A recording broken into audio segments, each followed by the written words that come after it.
Привit. I'm Chuck Olenek. I'm a Ukrainian-American who was baptized with the name Yaroslav, and that's also the name I use in the historical reenactment group, the Society for Creative Anachronism. What I've been doing since I retired from teaching history is teaching more history, except I'm using a video format. And I'm still doing it in garb like I did in the classroom. So, with my YouTube channel, which, by the way, if you subscribe to it, that'd be like really cool, is I've been putting up videos on Slavic folklore and mythology because I decided to start re-exploring that topic.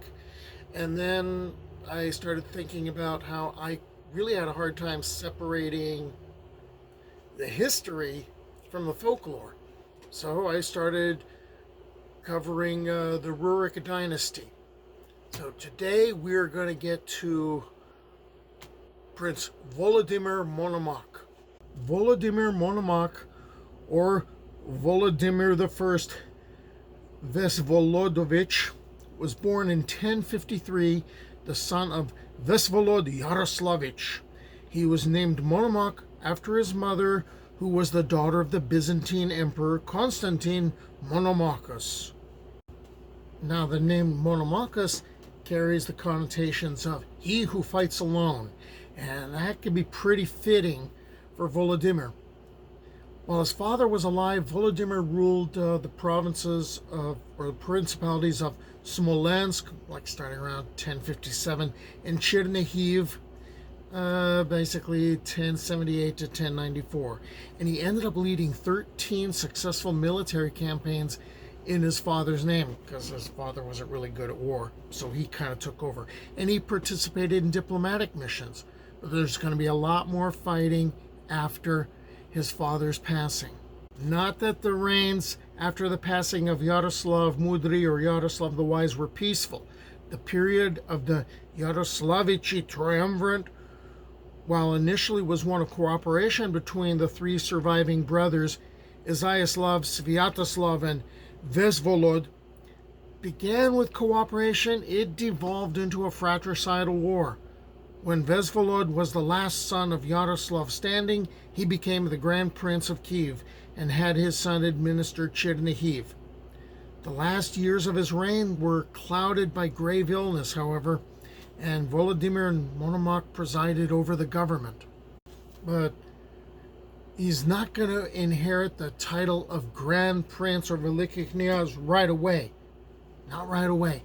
While Volodymyr was the son of Vesvolod, he's got two older uncles, Izyaslav and Sviatoslav. Well, each of them had a son. Sviatopolk II was Izyaslavich, and Oleg was Sviatoslavich. So there's a problem with the pecking order as far as who actually gets the title of Grand Prince. This is from the Primary Chronicle, the year 6601, which in the Common Era was 1093.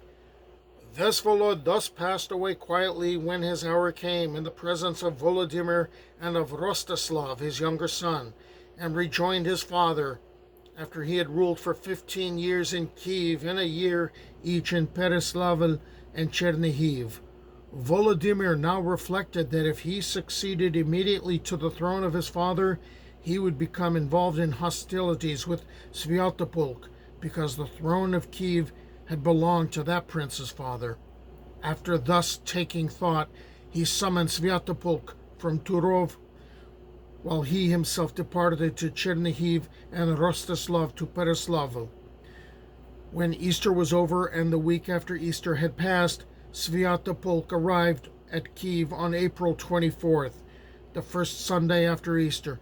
The inhabitants of Kiev went forth to meet him and offered him homage and welcomed him joyously. He thus occupied the throne of his father and his uncle. Okay, so everyone is cool with Sviatopolk being Sviatopolk II, and he's going to rule Kiev. But they can't decide in a civilized way who gets the title of Grand Prince after Sviatopolk passes?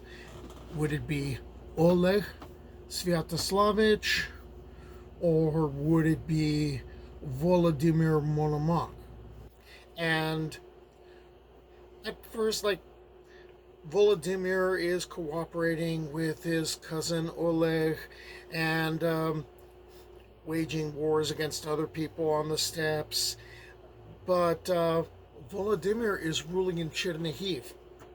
That's a sticking point, because that principality had once belonged to Oleg's father, and he kind of considered that his turf. And what Oleg is going to do is he's going to make a deal with the Polovici, and they end up retaking the city and driving Volodymyr out. And Oleg is now settling into what was considered his Ochina, basically the family inheritance. And Monomakh, he's going to move up to Peroslavl, but his sons are still controlling the eastern part of the Chernihiv province, like in the Murom area. And what ends up happening is Oleg marches on that area. He ends up killing one of Volodymyr's sons, Yaroslav, and then as he marches again against another city, I think it's Rostov-Suzdal, he ends up getting driven back. He gets chased out by one of the other sons of Volodymyr, who's eventually going to become Grand Prince. Okay, so this is again from the primary chronicle in the year 6602 or 1094. Sviatopolk made peace with the Polovitians and took to wife the daughter of their prince Tugurkan. In this same year, Oleg arrived from Timurkan before Chernihiv with a force of Polovitians.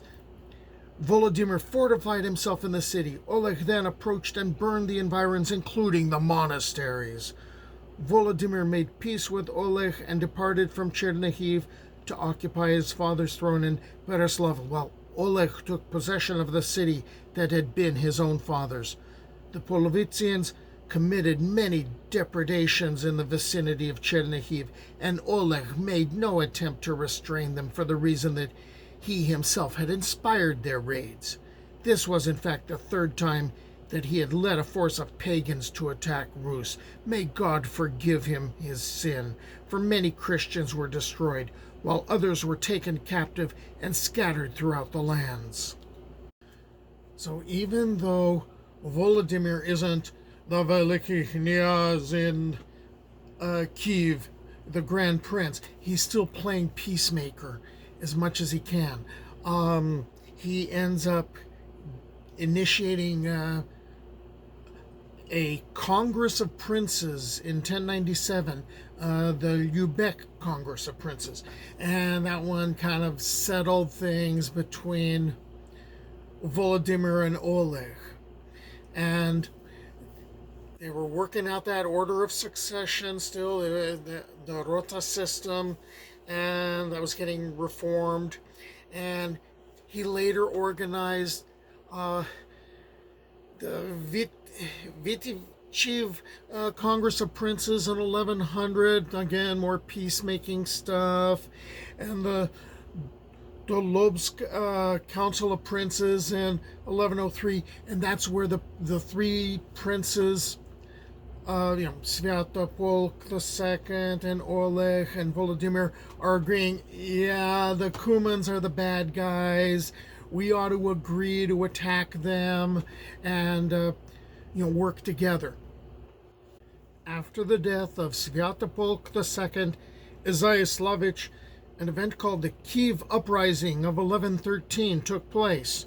It was an uprising of the commoners of Kiev and possibly the rural populace of the region around Kiev as a response to the corruption and injustices of the rule of Sviatopolk II.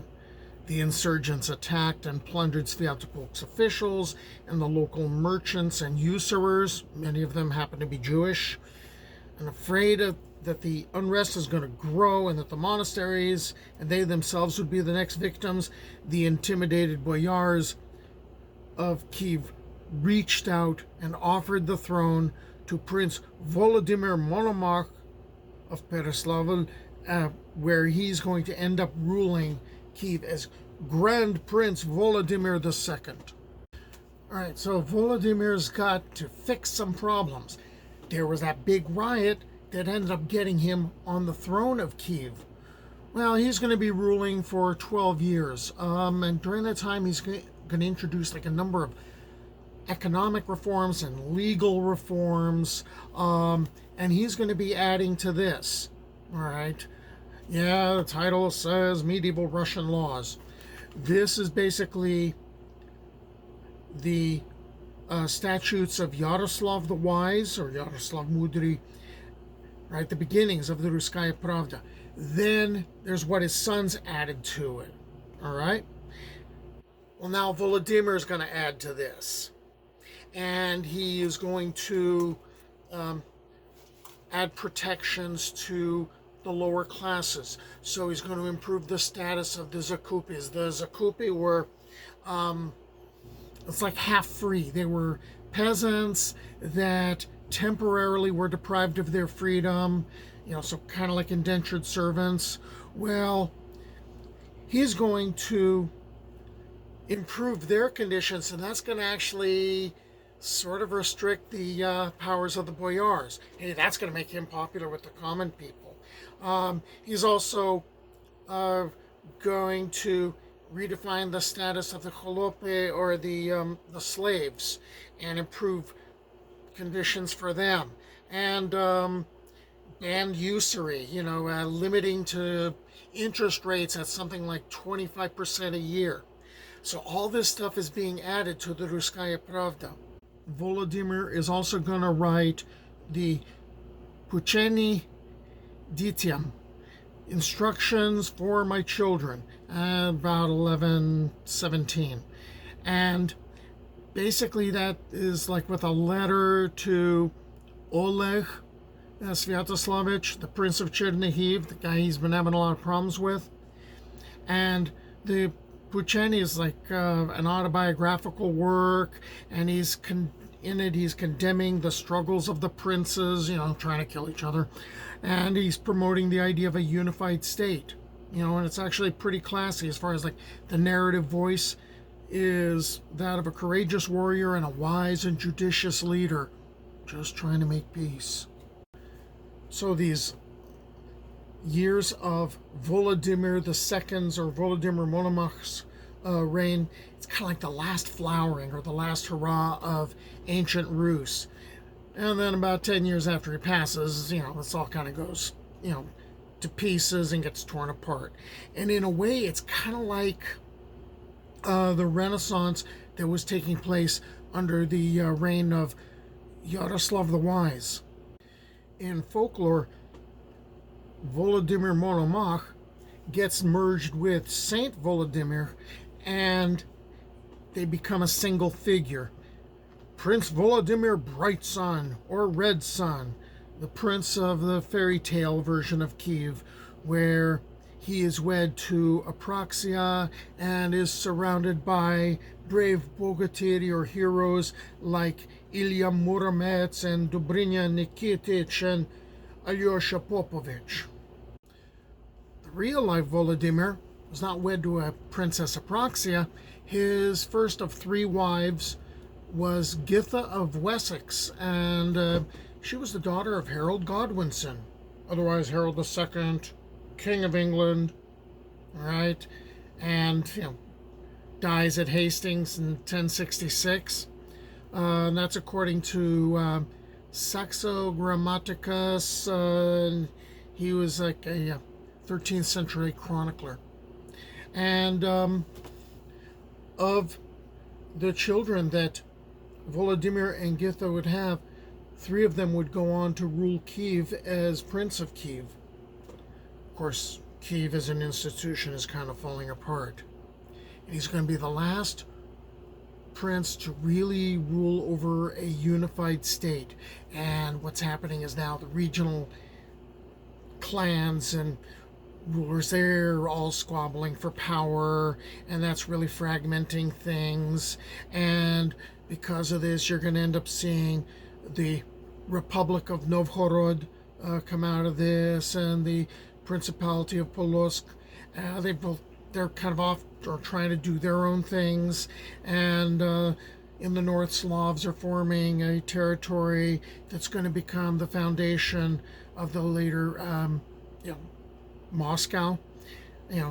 There's another bit of fragmentation of Kyivan Rus lands, and all this is leading to a really unstable political situation, and that's going to basically get thrown in the trash can when the Mongols come in. And they just kind of bulldoze over everything because the princes aren't playing with each other. At least they're not playing nice. Volodymyr dies in 1125 in Kiev. In his lifetime, he conducted 83 military campaigns and 19 times made peace with the Polovtsi and added to the Ruskaya Pravda. He is buried in the St. Sophia Cathedral in Kiev, and later generations are going to refer to his reign as the golden age of that city. Next time out, when we do the historical stuff, I'm going to cover basically the sons of Volodymyr Monomakh, who ended up ruling Kiev. Just remember, their Kiev is going to be nowhere near as glorious as Volodymyr's. So, I hope you continue to follow the channel. I really hope you subscribe.